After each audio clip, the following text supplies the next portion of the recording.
Bonjour les amis, c'est Fred, tipster du site gagnerfuté.com. Donc dans cette vidéo, je vais vous proposer 4 pronostics pour le samedi 6 mars. Mais vous savez très bien, on va regarder avant les résultats qui sont très bons, perfects. Je vous avais proposé, bon, c'était un peu au forceps quand même, un petit peu décevant Everton, mais l'essentiel est fait, ils ont gagné 1-0.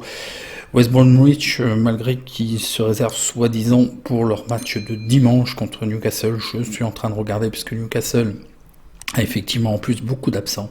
Je vais voir si je vais vous proposer dimanche ce pari sur West Bromwich qui m'a bien plu, surtout la première mi-temps. Et puis Liverpool, je vous avais dit, bon, ça m'était difficile quand même de jouer Chelsea sec. Je vous avais proposé, je ne voyais pas Chelsea perdre, donc je vous ai proposé, c'est rare que je vous propose ce type de pari, le double chance fait maison, le 2 et le N. Donc c'est un pari aussi gagnant, Everton gagnant, Chelsea gagnant, imperfect. Bon, Liverpool, il faut les enlever de vos tablettes, il faut surtout pas jouer les cotes sur Liverpool, ils sont surcotés. Pour ce vendredi, nous avons en vidéo deux pronostics, Schalke, Mayence et Valence Villarreal. Tout ceci est disponible en vidéo. Et puis voyons voir ce que je vous propose. Donc je vais prendre la petite feuille pour l'avant-match futé, l'étude et l'analyse pour le samedi 6 février. Donc imperfect pour jeudi. On est en attente des résultats pour vendredi 5. Et là, je vous propose donc 4 pronostics, Francfort, Stuttgart, Hoffenheim, Wolfsburg, Juventus, Lazio et Brighton, Leicester. Donc voyons, commençons tout de suite et je vais essayer de prendre un petit peu de rythme. Donc Francfort, Stuttgart, donc l'alerte algo nous détecte le 1, la victoire de Francfort, donc voyons voir le face-à-face. Donc Francfort est 4e avec 42 points, ils ont 1966 points et le rating. Et Stuttgart est 10e avec 32 points, ils ont 1790 points et le rating. Donc voilà le face-à-face domicile extérieur, mais voyons voir plutôt les données qui sont beaucoup plus importantes et parlantes. Donc Francfort, si vous vous souvenez, c'était un pari qui nous avait un peu planté. Même beaucoup, puisqu'on a perdu ce dernier pronostic contre Werder de Brême. En fait, ils menaient 1-0, et c'est assez rare que le match se retourne. Ils sont sortis de leur match et bon voilà, 2-1 au final, ils ont perdu, donc ils doivent se reprendre. Donc Francfort gagne à 47%, ils font match nul à 39%, ils perdent à 13%, ils font des over plus 2,5 buts à 65%, des under à 34%, ils marquent en premier à 60%, ils encaissent en premier à 39%, un rapport positif de plus 12%. Pour ce qui est de Stuttgart, ça revient bien après un petit passage à vide, c'est un petit peu le propre de beaucoup d'équipes. Bon là ça revient bien, attention, ils sont sur 3 matchs d'invincibilité, dont 2 victoires. Ils gagnent à 34%, ils font match nul à 34%, ils perdent à 30%, ils font des over plus 2,5 buts à 60%, des under à 39%, ils marquent en premier à 52%, ils encaissent en premier à 47%, un rapport négatif de moins 2% sur cette équipe. Le face-à-face domicile extérieur, donc toujours invaincu à domicile Francfort, très belle performance. Ça a tendance à alterner, ça gagne ou ça perd depuis 5 matchs, côté 6 matchs d'ailleurs. Côté Stuttgart, voyons voir l'historique des confrontations. Ils nous apprennent que Francfort l'avait emporté 3-0 l'année dernière en 2019. Donc voyons voir les informations sur les équipes, les effectifs. Et là vraisemblablement Francfort c'est magnifique, le rêve de tout entraîneur. Le groupe serait au complet. Donc une feuille de match probable en 3-4-2-1. Pour ce qui est de Stuttgart, il y a 4 absents. Donc ça reste quand même conforme, une équipe qui n'est pas défigurée, il n'y a aucune alerte particulière, un dispositif tactique probable en 3-4-2-1. Voyons voir les statistiques particulières que je vous trouve. Donc Francfort est invaincu à la mi-temps de ses 17 derniers matchs de toute compétition. Francfort est invaincu dans 24 des 27 derniers matchs de Bundesliga. Francfort est invaincu dans ses 13 derniers matchs consécutifs à domicile en Bundesliga, ça on l'a vu. Francfort a réussi à gagner 5 matchs consécutifs à domicile en Bundesliga. Francfort a réussi à marquer un but et plus lors des 19 derniers matchs de toutes compétitions confondues. Et Francfort a marqué au moins 2 buts lors des 6 derniers matchs de championnat à domicile. Pour ce qui est de Stuttgart, il y a beaucoup plus de changements et d'alternance, donc il y a moins de stats. Stuttgart est invaincu dans ses 3 derniers matchs en Bundesliga. Stuttgart a marqué au moins un but dans ses 7 derniers matchs consécutifs de toute compétition. Donc ça marque des deux côtés, attention. Donc le BTS ne s'y trompe pas, 78% de oui, les deux équipes marquent, ça fait une cote de 1,28, donc ça reste value, bon, un petit peu massacré, mais ça reste value quand même, la marge est pas très grande.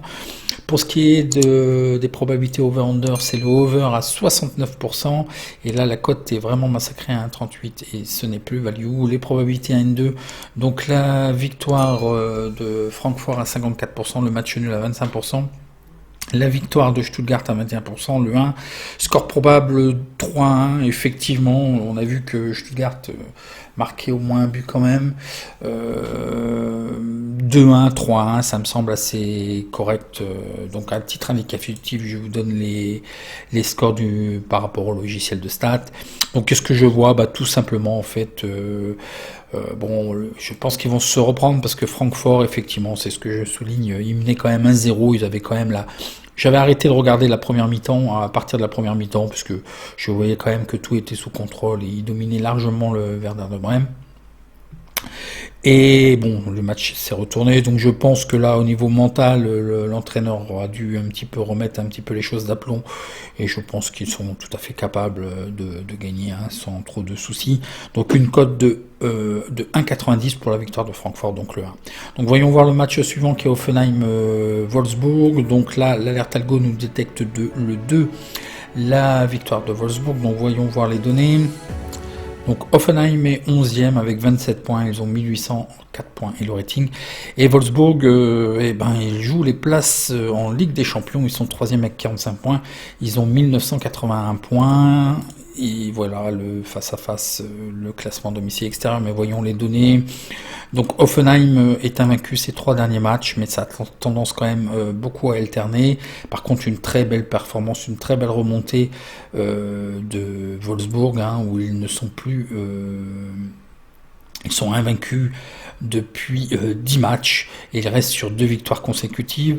Donc voyons voir les données. Donc Offenheim gagne à 30%, match nul à 26%, ils perdent à 43%, ils font des over plus 2,5 buts à 73%, des under à 26%, ils marquent en premier à 34%, ils encaissent en premier à 65%, un rapport positif de plus 14% sur cette équipe. Côté Wolfsburg, ils gagnent à 52%, ils font match nul à 39%, ils perdent à 8%, ils font des over plus 2,5 buts à 43%, des under à 56%, ils marquent en premier à 52%, ils encaissent en premier à 39%, un rapport positif de plus 7% sur cette équipe. Voyons voir le face-à-face domicile extérieur. Donc ça a toujours tendance un petit peu alterner, il reste sur une victoire 4-0 contre Brême, et à l'extérieur, Wolfsburg a une très belle régularité, d'autant plus qu'attention, il n'encaisse pas de but, des clean sheets, 4 clean sheets à l'extérieur, donc c'est quand même très bien. Au niveau historique, ils nous apprennent que les 2 dernières confrontations, Wolfsburg l'avait emporté à Offenheim, donc 3-2 l'année dernière et 4-1 il y a 2 ans. Voyons voir les informations. Donc attention, 9 joueurs blessés côté Offenheim, dont 4 joueurs clés. Donc pour moi, c'est contre-performance assurée. 3 joueurs, déjà c'est contre-performance, 4 ça risque d'être difficile, un attaquant, un milieu de terrain et 2 défenseurs clés, un dispositif tactique en 4-3, en 3-4-1-2. Pour ce qui est de Wolfsburg, donc un joueur, un défenseur suspendu et un milieu de terrain absent, un dispositif tactique probable en 4-2-3-1. Les statistiques particulières que je vous ai trouvées, donc Offenheim a remporté seulement une victoire en 7 matchs de toute compétition. Offenheim a concédé une moyenne de 1,50 buts lors de ces matchs de toute compétition confondue, de ces derniers matchs de toute compétition confondue. Très peu de stats puisque ça alterne beaucoup les résultats. Wolfsburg est invaincu à la mi-temps de ses 15 derniers matchs. Wolfsburg est invaincu dans 21 des 23 derniers matchs de Bundesliga. Wolfsburg n'a subi aucune défaite lors de ses 10 derniers matchs de toute compétition, ça on l'a vu, et énorme, lors de ses 9 derniers matchs de toute compétition, Wolfsburg a réussi à garder une feuille blanche. Donc ça fait 9 matchs consécutifs qu'il n'encaisse pas de but, donc c'est quand même assez énorme. Les probabilités, le BTS, oui à 69%, et là la cote est vraiment limit value à 1,44. Mais je n'y crois pas, puisque vous avez bien vu, les statistiques nous disent que Wolfsburg n'encaisse pas de but, donc reste à l'écart, et la cote est vraiment trop serrée. Les probabilités over-under nous donnent le over plus 2,5 buts à 67%, et la cote est value, puisque ça ferait 1,49, et là on nous propose 1,52. Les probabilités à N2, donc la victoire d'Offenheim à 15%, le match nul à 31%, la victoire de Wolfsburg à 54%, le 2, score probable 2-0, effectivement, je pense qu'il n'y a pas de raison qu'il ne continue pas, surtout qu'il y a beaucoup d'absents côté Offenheim sur cette lancée, donc un 2-0, 3-0 probablement.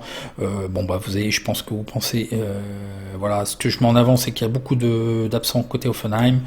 Wolfsburg n'encaisse pas de but. Il y a juste le souci, leur dernier match au niveau de la Coupe d'Allemagne. Ils ont perdu 2-0 il y a 3 jours plus tôt. C'est la seule problématique que je vois, c'est qu'il y a un match 3 jours plus tôt, mais sachant qu'Offenheim est quand même amoindri, je pense qu'ils peuvent encore bien faire, d'autant plus que, à mon avis, je pense qu'ils ont laissé un peu couler ce match de coupe, en sachant qu'ils étaient très bien classés en Ligue des Champions. Ils vont peut-être pas pouvoir et vouloir jouer les deux tableaux, donc ils ont peut-être laissé partir aussi ce match, malgré qu'ils n'ont pas fait énormément tourner. J'ai regardé, ils n'avaient pas vraiment fait tourner pour ce match de coupe. Bon, moi je pense qu'ils peuvent s'en sortir, ils peuvent faire même un très bon coup, hein. C'est un adversaire qui est largement à leur portée. S'ils veulent se maintenir au niveau des places de Ligue des Champions, je pense qu'il faut gagner. Il n'y a pas, voilà, il faut profiter de l'adversaire qui est amoindri aussi. Donc je vous propose tout simplement la victoire sèche de Wolfsburg. Le 2 a une cote de 2,32. Je comprends pas la cote, hein. Je pense que voilà. Il surestime un petit peu trop Offenheim à mon avis. Donc voilà, c'est bon à prendre, profitons-en. Donc le 2, victoire de Wolfsburg à 2,32. Voyons voir le match suivant qui est la Juventus contre la Lazio. L'alerte algo nous détecte le 1, voyons voir le face-à-face. Donc la Juve est 4ème avec 49 points, ils ont 1997 points de rating. Et la Lazio est 7ème avec 43 points, ils ont 1924 points et le rating. Le classement domicile extérieur, mais voyons voir les données. Donc une très belle régularité de la Juve, hein. Il n'y a pas grand chose à dire. Ils gagnent à 58%, match nul à 29%, ils perdent à 12%, 50-50 pour les over et les under, et ils marquent en premier à 70%, ils encaissent en premier à 29% et un rapport de moins 15% sur cette équipe. Bah oui, le problème de ces... Je ne comprends pas, il y a des bookmakers qui claironnent de jouer la Juventus, Bayern, le Barça, mais lorsque ces équipes-là gagnent, ils gagnent avec des cotes minables à 1,24, et lorsqu'il y a un pari de travers, vous ne pouvez pas rattraper, donc évidemment une perte de 15%. Donc voilà, c'est ni plus ni moins. Pour ce qui est de la Lazio, ça gagne ou ça perd, ils restent sur une défaite, ils gagnent à 54%, ils font match nul à 16%, ils perdent à 29%, ils font des over plus 2,5 buts à 54%, d'under à 45%, ils marquent en premier à 58%, ils encaissent en premier à 41%, un rapport positif de plus 15% sur cette équipe. Voyons voir le face-à-face domicile extérieur. Donc une très belle régularité à domicile. Donc la Juve a non seulement 6 victoires consécutives, mais en plus, lors des 4 derniers matchs, ils n'encaissent pas de but. Et en plus, avec la forme, ils marquent 2 ou 3 buts. Donc attention, ça va être difficile pour la Lazio, hein. Et la Lazio reste sur 2 défaites à l'extérieur. Voyons voir le face-à-face domicile extérieur. L'historique des confrontations nous apprennent que la Juve l'avait emporté 2-1 l'année dernière. Voyons voir au niveau effectif. Donc côté effectif, ce qui est quand même assez gênant, ce sont 2 joueurs incertains, dont Bellucci quand même en défense. D'autant plus qu'il y a déjà Chiellini en défense qui est absent. Un joueur suspendu, 3 autres absents, donc ça commence à peser un peu. Bon, il n'y a qu'un joueur clé. En joueur clé, on aurait pu mettre Dybala, mais ses absences sont prolongées depuis un moment, et depuis ils ont quand même bien fait, donc je le retiens pas. Donc de toute façon, ça n'en fait qu'un seul pour l'instant. La feuille de match probable en 4-4-2. Pour ce qui est de la Lazio, 2 joueurs clés, un milieu de terrain et un défenseur d'absent, plus un autre défenseur qui est aussi absent. Donc ça fait une feuille de match probable, certainement en 3-5-2. Voyons voir les statistiques particulières que je vous trouve. Donc la Juventus n'a pas encaissé de but dans ses 7 derniers matchs à domicile, hein, donc 7 clean sheets, hein, c'est toute compétition confondue, on en a vu 4 à domicile en Serie A, et le reste c'est en Ligue des Champions et en Coupe.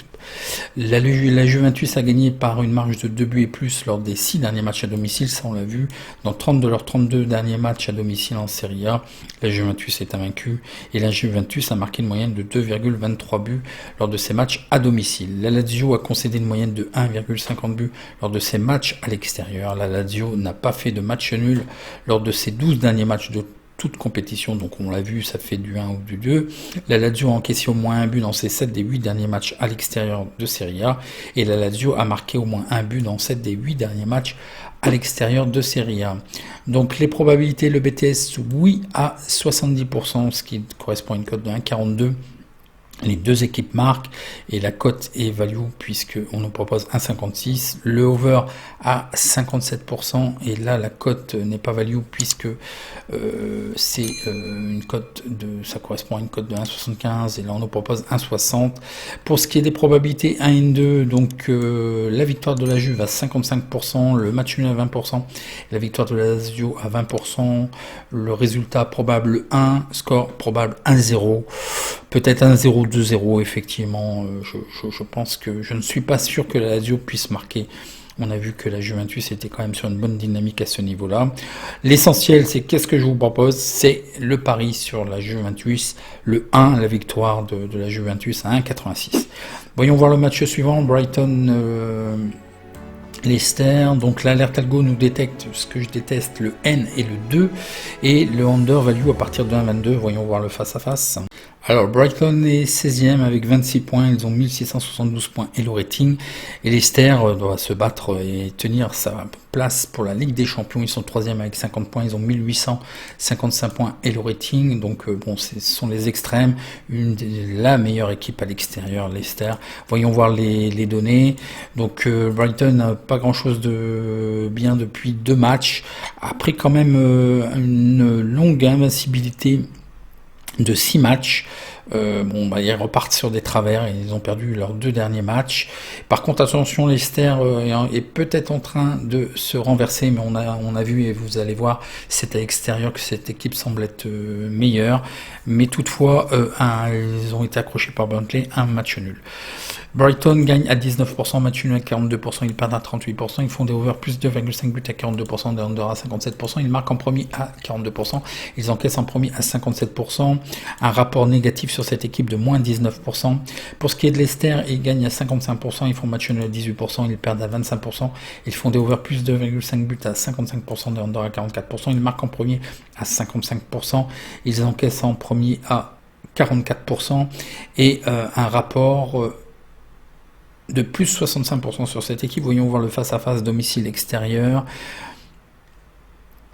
Donc voilà, une certaine alternance. Bon, il reste sur une défaite, une très belle régularité, mais attention, hein, ça alterne les victoires et les matchs nuls. Ça ne perd plus depuis 9 matchs. Mais attention, l'historique des confrontations nous apprennent que que Leicester l'avait emporté contre Brighton en 2019 2-0. Voyons voir les effectifs. Donc côté Brighton, il y a 2 joueurs clés absents, un milieu de terrain, un défenseur et un autre joueur qui est une doublure, et peut-être le retour d'un défenseur qui est incertain actuellement. La feuille de match probable en 4-2-3-1. Pour ce qui est de Leicester, 7 joueurs absents, donc 4 joueurs clés. Donc attention, on a vu qu'il commençait à marquer un petit peu le pas. Donc c'est très gênant puisqu'il y a 2 milieux de terrain et 2 défenseurs qui sont quand même importants dans le dispositif tactique, et pour moi ce sont des joueurs clés. Donc un dispositif tactique probable en 3-1-4-2. Les statistiques particulières, Brighton n'a gagné que 3 de ses 26 derniers matchs à domicile. Brighton est invaincu dans 5 des 6 derniers matchs à domicile de toute compétition, et Brighton a marqué une moyenne de 0,92 buts dans leurs matchs à domicile de Première Ligue. Leicester est invaincu dans ses 12 derniers matchs à l'extérieur de toute compétition.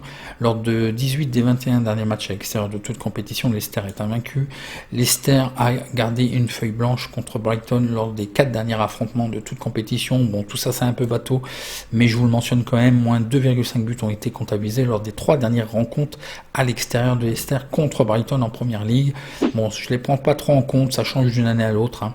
Le BTS, non à 53%, ce qui nous donne une cote de 1,88, et là c'est pas value puisque les books nous proposent 1,72. Le over et le under, c'est le under à 65% qui est limite, ça fait une cote de 1,53, les books nous proposent 1,54.